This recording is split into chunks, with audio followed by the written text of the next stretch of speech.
नमस्कार विद्यार्थियों, आज की वीडियो में हम श्रम विभाजन और जाति प्रथा के अगले अंश का अध्ययन करेंगे।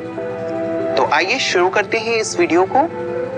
इस वीडियो में आज हम सबसे पहले पिछले वीडियो में हमने क्या पढ़ा था उसके बारे में जानेंगे। इसके बाद हम तीसरे, चौथे और पांचवें अनुच्छेद की व्याख्या करेंगे, यानी बचे हुए पैराग्राफ्स को समझेंगे। इसके बाद इन पैराग्राफ को समझते हुए हम जाति के आर्थिक पहलुओं को जानेंगे। जाति के आर्थिक पहलुओं को जानने के बाद हम किस प्रकार एक आदर्श समाज का निर्माण कर सकते हैं उसके बारे में भी इसी वीडियो में चर्चा करेंगे। विद्यार्थियों, इस वीडियो को ध्यानपूर्वक देखिए। पिछले वीडियो में हमने श्रम विभाजन और जाति प्रथा के पहले 2 अनुच्छेदों का अध्ययन किया था। इसके बाद हमने कुछ प्रश्न पूछे थे। प्रश्न थे कि जाति प्रथा और श्रम विभाजन क्या है। जाति वह व्यवस्था है जिसके आधार पर लोगों को ऊंच नीच के आधार पर बांट दिया जाता है, और श्रम विभाजन वह व्यवस्था है जिसमें काम का बंटवारा समाज में लोगों की रुचि के अनुसार किया जाता है। श्रम विभाजन और श्रमिक विभाजन में क्या अंतर होता है? श्रम विभाजन काम के बंटवारे से संबंधित है, किंतु श्रमिक विभाजन काम के आधार पर लोगों के बंटवारे पर आधारित है। और हमने जाति प्रथा के दोषों का भी उल्लेख किया था। जाति प्रथा का सबसे बड़ा दोष यह है कि बचपन से ही व्यक्ति का जन्म से पहले ही पेशा निर्धारित कर दिया जाता है। अब आगे का पाठ स्क्रीन पर देखिए। आपको इस पाठ का अगला अनुच्छेद दिखाई दे रहा है। ये है अनुच्छेद संख्या 3। डॉक्टर अंबेडकर इस अनुच्छेद में बताते हैं कि जाति प्रथा जो है वह दोषपूर्वक पेशे का पूर्व निर्धारण ही नहीं करती, बल्कि जीवन भर के लिए उसमें बांध देती है, और इससे ऐसी स्थिति उत्पन्न होती है कि लोग भूखे मरने लग जाते हैं। इसका उदाहरण देते हुए वे कहते हैं कि भारतीय उद्योगों में निरंतर परिवर्तन होता रहता है। क्योंकि उद्योगों में परिवर्तन हो रहा है, इसीलिए पेशे में भी परिवर्तन होगा। पर यहाँ पर पेशे में होने वाले परिवर्तन को जाति प्रथा स्वीकार नहीं करता, यानी जाति प्रथा में पेशे के परिवर्तन की अनुमति नहीं होती, जिससे एक भयंकर स्थिति का सामना व्यक्ति को करना पड़ता है, क्योंकि वह अपने पेशे को स्वयं नहीं चुन पाता, और जिस पेशे में उसको बांधा गया है उस पेशे को वह अनमाने ढंग से करता है, और इसीलिए उसे भूखे मरना पड़ता है। यही जातिवाद का सबसे बड़ा दोष अंबेडकर को लगता है। वे कहते हैं कि जाति प्रथा पेशे को बदलने की अनुमति नहीं देता, और इससे समाज का विकास होने के बजाय समाज का ह्रास हो रहा है। इसीलिए जाति प्रथा का समर्थन अब छोड़ देना चाहिए। आइए अब अगला अनुच्छेद देखते हैं। विद्यार्थियों, स्क्रीन पर इस पाठ का अगला अनुच्छेद है। डॉक्टर अंबेडकर कहते हैं कि यदि हम श्रम विभाजन को जाति प्रथा की दृष्टि से देखें तो भी इसमें बहुत से दोष होंगे। जाति प्रथा में कोई भी व्यक्ति अपनी इच्छा के अनुसार अपना पेशा नहीं चुन सकता। यही इसका सबसे बड़ा दोष है, क्योंकि इसमें व्यक्ति की अपनी इच्छा नहीं होती। उदाहरण के लिए, यदि आपका जन्म होने से पहले ही समाज इस बात का निर्धारण कर दे कि आप बड़े होकर एक इंजीनियर बनेंगे, किंतु आप बड़े होकर एक डॉक्टर बनना चाहते हैं, ऐसी स्थिति में आप क्या बेहतर बन पाएंगे, एक डॉक्टर या एक इंजीनियर? बिल्कुल सही, आप अपनी इच्छा से एक अच्छे डॉक्टर बनना चाहेंगे। ऐसी स्थिति में लोगों के मन में कार्य के प्रति अरुचि उत्पन्न होती है, यानी अगर आप जबरदस्ती एक इंजीनियर बनेंगे तो आपका मन उस इंजीनियरिंग में नहीं लगेगा, क्योंकि आपका मन तो डॉक्टर बनने में लगेगा, वह आपके लिए एक रुचि का विषय होगा, आप उसे ज्यादा अच्छे से कर सकते हैं। इसी बात का उल्लेख डॉक्टर अंबेडकर करते हैं। वे कहते हैं कि आर्थिक स्थिति पर अगर हम विचार करें तो हम पाएंगे कि लोग अरुचि से इस काम को करते हैं, वह अपनी आवश्यकताओं को पूरा नहीं कर सकते, वह गरीबी और उत्पीड़न से ग्रस्त हो जाते हैं। और गरीबी और उत्पीड़न ही समाज का सबसे बड़ा दोष नहीं है।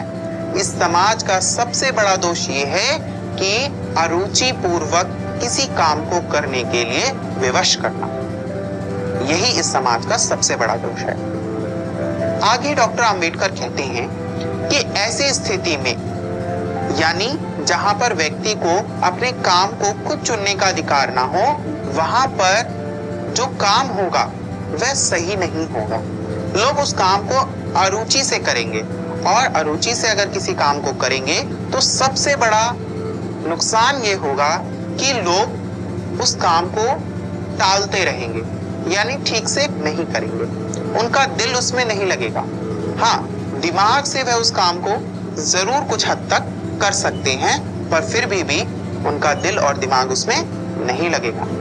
वह इस बात को सिद्ध करते हैं कि वहां पर लोगों की अपनी शक्ति जो होती है, उनकी जो लाइफ स्किल होती है, उनकी जो क्रिएटिविटी होती है, उनकी जो रचनात्मकता होती है, वहां पर खत्म हो जाती है, क्योंकि उन्हें एक पूर्व निर्धारित पेशे में ही काम करना पड़ता है।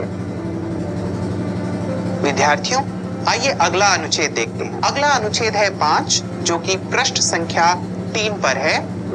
इस अनुच्छेद में लेखक बताता है कि इस समस्या को हल करने के लिए इसके रचनात्मक पहलू पर विचार करना चाहिए, यानी इसको कैसे सुधारा जा सकता है, इस पर विचार करना चाहिए।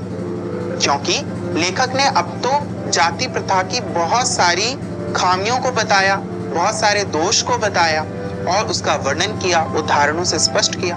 अब वह इसका समाधान भी बताना चाहता है। वह कहता है कि यदि हमें जाति प्रथा के इन दोषों को समाप्त करना है तो हमें एक आदर्श समाज बनाने के लिए स्वतंत्रता, समता और भाईचारे का निर्माण करना चाहिए। अब विद्यार्थियों, स्वतंत्रता तो आपको पता ही है, आजादी। आजादी अपने पेशे को स्वयं चुनने की, और उस पेशे में समता यानी समानता का अधिकार पाने की। और वह कब होगा?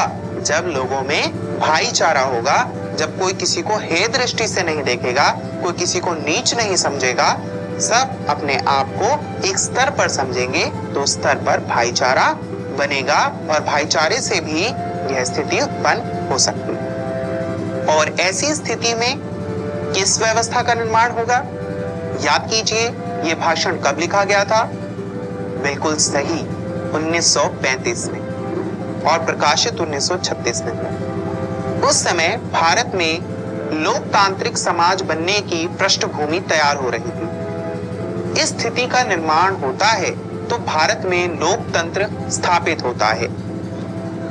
इसी लेख में डॉक्टर अंबेडकर अपने लोकतंत्र की परिभाषा देते हैं। वे कहते हैं कि लोकतंत्र मूलतः सामूहिक जीवनचर्या की एक ऐसी रीति तथा समाज के सम्मिलित अनुभवों के आदान प्रदान का नाम है। यानी एक ऐसी जीवनचर्या हो जो कि सभी के लिए उपयुक्त हो, सभी के लिए लाभकारी हो, सभी का उद्धार हो उससे, और सभी के अनुभव आपस में एक दूसरे को बांटे जाएं। यानी रिक्शा चलाने वाला पूंजी बेचने वाले को समझ पाए, पूंजी बेचने वाला विमान चालक को समझ पाए। ऐसी स्थिति में ही लोकतंत्र का निर्माण हो सकता है, ना कि ऐसी स्थिति में कि रिक्शा चलाने वाला अपने अनुभव तक ही सीमित हो जाए, पूंजी बेचने वाला अपनी ही स्थिति तक सीमित हो जाए और विमान चालक अपने ही अनुभवों तक सीमित हो जाए। तो विद्यार्थियों, ये था ये पूरा निबंध जिसमें अंबेडकर ने जाति प्रथा और श्रम विभाजन के विभिन्न पहलुओं पर विचार किया। आज की इस वीडियो में हमने तीसरे अनुच्छेद, चौथे और पांचवें अनुच्छेद को पढ़ा और साथ ही समझा। विद्यार्थियों, आपसे उम्मीद है कि आप घर से इस पाठ को पढ़कर आए होंगे। यदि आप नहीं पढ़ पाए हैं तो घर जाकर इस पाठ को जरूर पढ़ें क्योंकि इस पाठ को पढ़ने से दोहराई तो होगी ही, साथ ही यह पाठ अच्छे से आपको समझ आ जाएगा। आइए अब कुछ प्रश्नों के उत्तर देते हैं। सबसे पहला प्रश्न है कि जाति प्रथा का सबसे बड़ा दोष क्या है? इसका वर्णन हमने इस पाठ में किया है, इस वीडियो में किया है। इसके बाद अगला प्रश्न है कि जाति प्रथा का आर्थिक पहलू क्या है, उसके क्या प्रभाव हैं? यानी आर्थिक स्तर पर जाति प्रथा किस तरीके से समाज को प्रभावित करती है और इस जाति प्रथा का क्या समाधान है? विद्यार्थियों, जब आप इस पाठ को पढ़ेंगे तो आपको इन सभी प्रश्नों के उत्तर सरलता पूर्वक मिल जाएंगे। इन प्रश्नों के उत्तर आपको अपनी कॉपी में लिखने हैं। साथ ही आपको अगले पाठ के लिए भी तैयार होकर आना है। इसीलिए आप अपनी पुस्तक गोधुली भाग 2 के पृष्ठ संख्या 6 से 11 पढ़कर आएं, जिससे आपको अगली वीडियो समझने में बहुत सुविधा हो। इस वीडियो को देखने के लिए बहुत बहुत धन्यवाद।